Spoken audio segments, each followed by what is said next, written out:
I have a bid tab from quite literally yesterday at 10 a.m. And I'm just going to, it was a local public job for a municipality. I'm not going to tell you which one is my number, but just to kind of give you the spread here, in no specific order, which in this was a small job, 239,000, 180,000, 419,000, 242,000, 212,000, 176,000, 278,000, and 302. So your low from 176,000 to your high at 419,000. And these are all relatively well-known.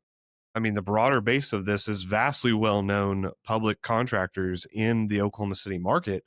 We're talking, by middle margin here, a $200,000 job. Very small in the grand scheme of things. Yep. But you've got a $200,000 swing. Yeah, $240 something thousand swing. Homeschool math, but don't check me on that. But no, and that is competitive. That is competitive bid. Yeah.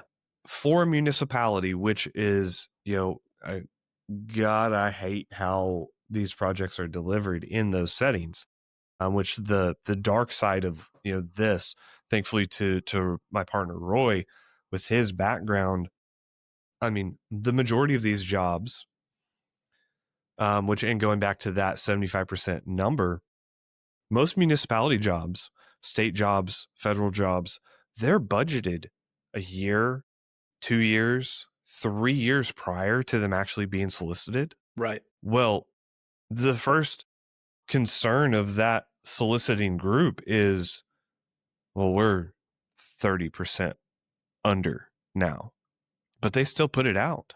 They're still soliciting that, right. And there's, unfortunately, because of state, city, federal laws, at some point they have to effectively do something. Award a bid.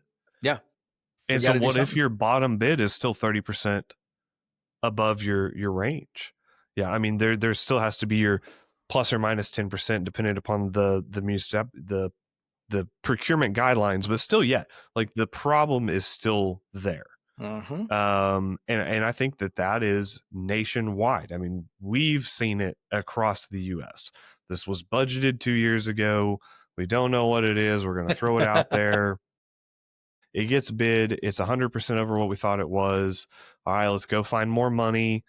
Let's go through a year of rework process for this. Let's value engineer the project or whatever.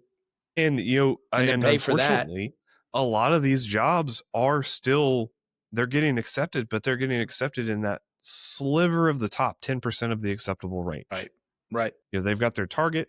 They've got 10% below and 10% under. And I think the same is true. Maybe not in such a structured sense, but for public or for private too. It's, I had a 10% contingency. I would have loved for it to come in 10% under what I thought it was, but I have that just in case. Well, now that's your starting point. Now there's a stress point. And so, I love that we're talking about this, because going back to that just informed baseline, having good market data, having good pre-construction, even if you are going to do a traditional delivery, design, bid, build, ask where those data points come from.